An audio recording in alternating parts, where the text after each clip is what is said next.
And welcome to Tail Slaters. I thought we'd do an episode all about making the Sidus Link Pro do what we wanted to do, which is run a whole show. If you followed any of our episodes, I'm including you as co-host. Isn't that nice of me? Hey there, and thanks for joining Tail Slaters. We're going to talk about the Sidus One once again. If you've watched any of my previous videos on the Sidus One, we've done an unboxing, taking it out of the box, as the name suggests, making it work with all the fixtures, basically generated as many questions as answers, maybe more questions than answers. So I figured since version 1.1 has come out, and I've also done a video just on the 1.1 improvements and fixes, I figured why not just do an episode similar to what Aputure did in showcasing it. So they had a bunch of fixtures on, and they basically ran through a number of cues that one might see in a movie. And so I didn't go too crazy here. I don't want to make this a super long episode. This is really more about, let's see this thing in action. Let's see it working now that version 1.1 has allowed us to add effects into the cues. So I've got a 600C, you can see poking out here of the scene, going into a 4x8 beadboard for our key. Got Infinibar behind us for a hair light. Usually I wouldn't have it in the frame, but now you can see it and see what it's doing. Got another Infinibar taking place to Quasar just for a little bit of bounce return and also to fill in the wall behind us, make it semi-even. Thanks, Nathan. He's pointing at this is really helping. And then we have this Infinibar is set to pixel control. Now, what I did was rather than set it to the 48 pixel, I think I set it to like 8 pixel. It's profile number 27. And so when I was doing I started with the 48 and then doing pixel fire manually, one cue at a time. Was just taking forever because I was dimming down individual pixels. So I decided to do the 8 pixel one just to make it a little easy. So you can see it moving, and these are all manually entered, and then it's just looping. And then I'm controlling how fast and how flickery it is with the fade times and stuff like that. I'm gonna make this quick, concise. That's the whole point of this channel. Tail Slaters was supposed to be get in, no real intro, just here's the facts with a few jokes. And sometimes I tend to ramble. That's why the tangent counter, whichever side I put it on, is there. That's kind of a tangent right there. Anyway, so what I've done is I've linked all these in.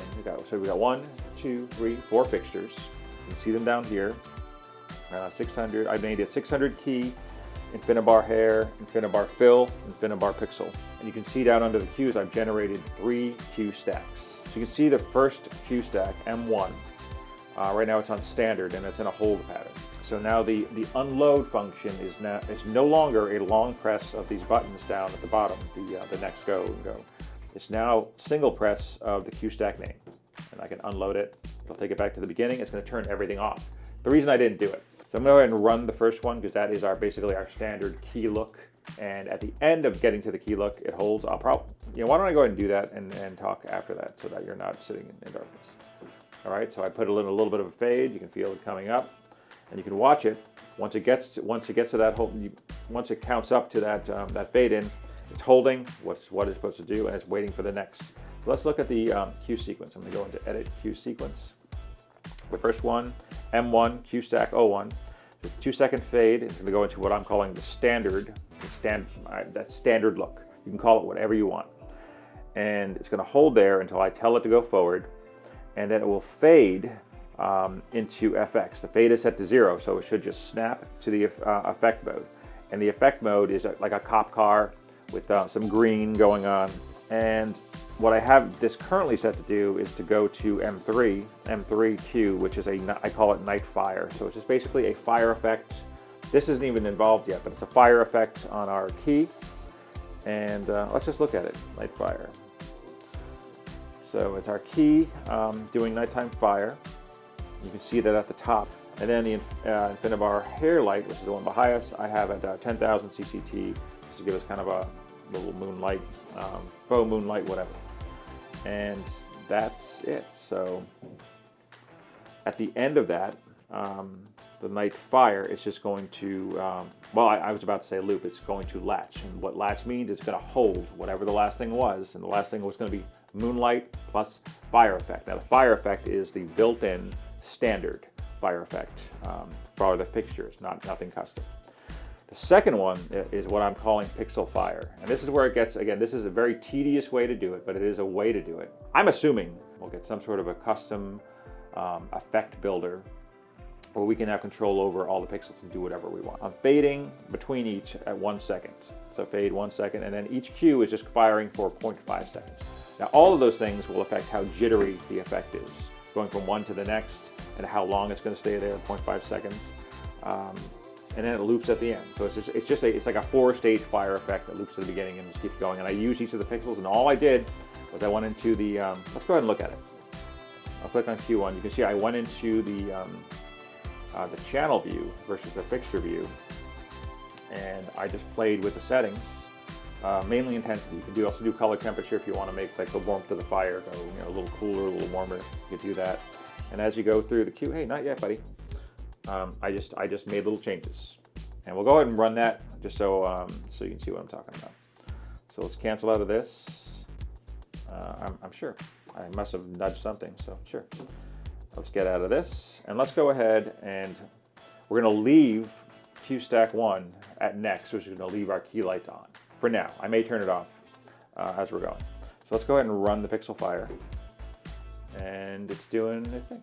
You can see each of the pixels are coming on and off based upon how I did it. But this is not random. This is not a randomized effect. It's going to do exactly the same thing every time based upon however I entered it. And you can change it if you want to edit it. Now it should keep running, and it should be able to edit on the fly, I believe.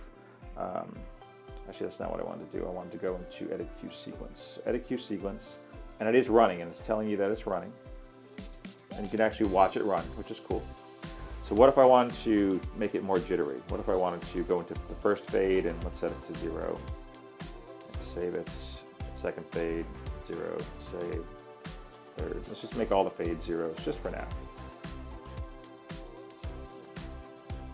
Now it's more of a, each stage is just coming on and going off. However I set it. This is all just random, just sliding sliders. Now if I wanted to make it feel a little more smooth, like let's change the time between to, let's say, 2. Let's do the fades to 2. You and your timers. Like what is it? That timer doesn't even mean anything.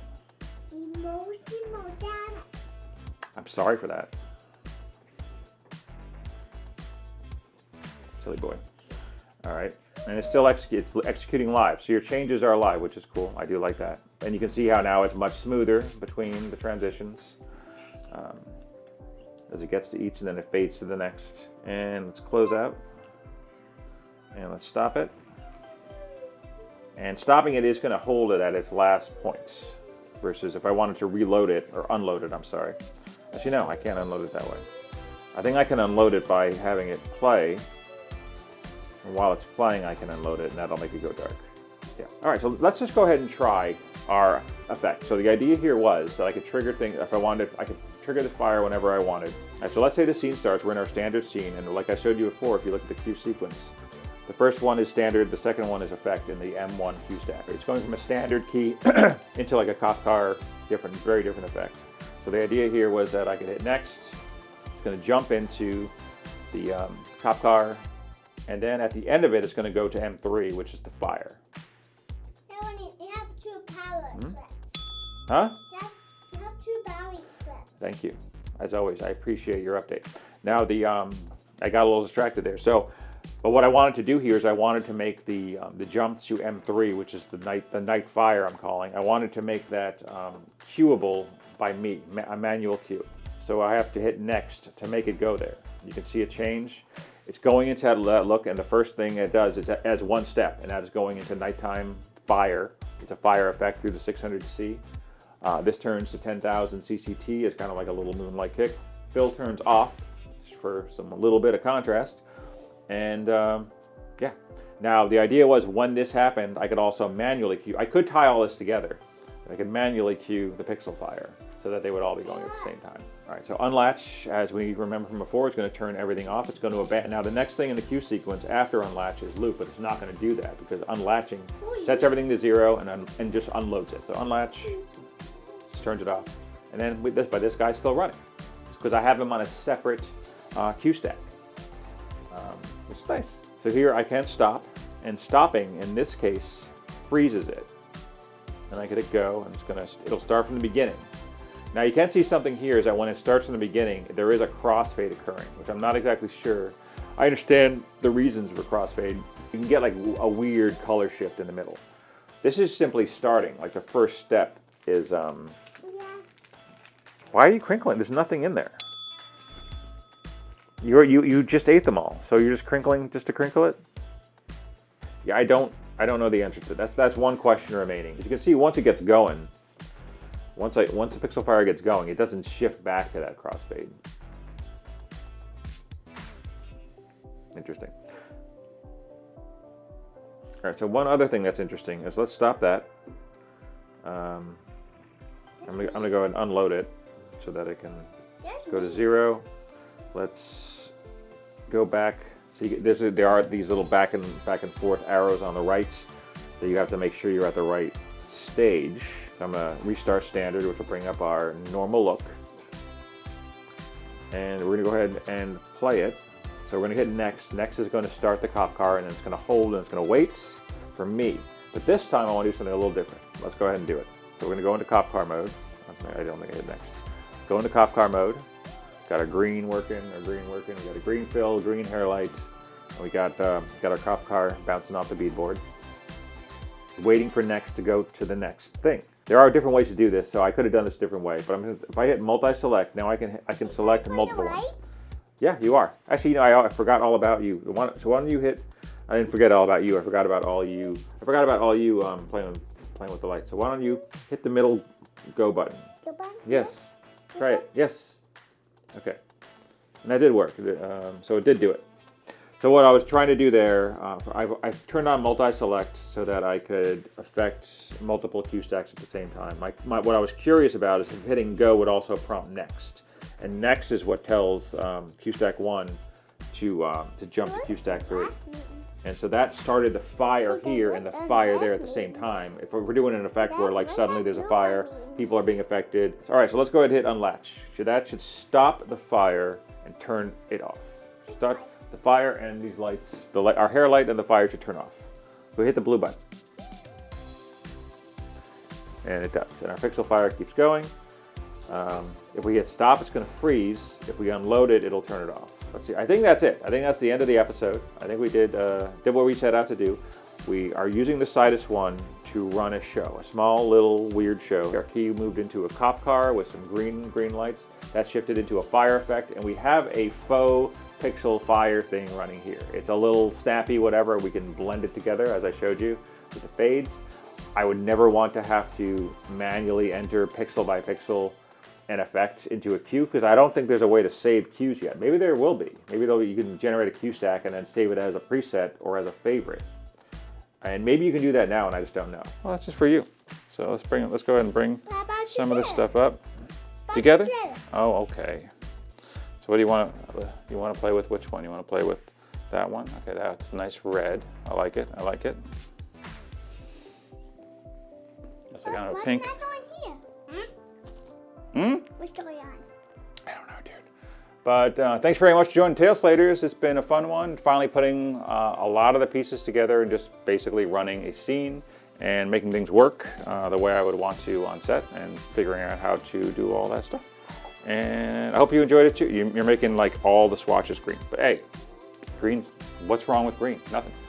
All right, thanks very much. Nathan, say goodbye to the nice people. Bye. Bye. Bye. Bye. They're all green. It's just that you just made 6 greens, and they're all the same. Okay. Are you done? Yeah. Are we done? Yeah, these are my greens. Yeah, you want to go? That's good. That's good? What's that color? That's like a pinky purple. Pinky purple? Pinky purple. Pinky purple.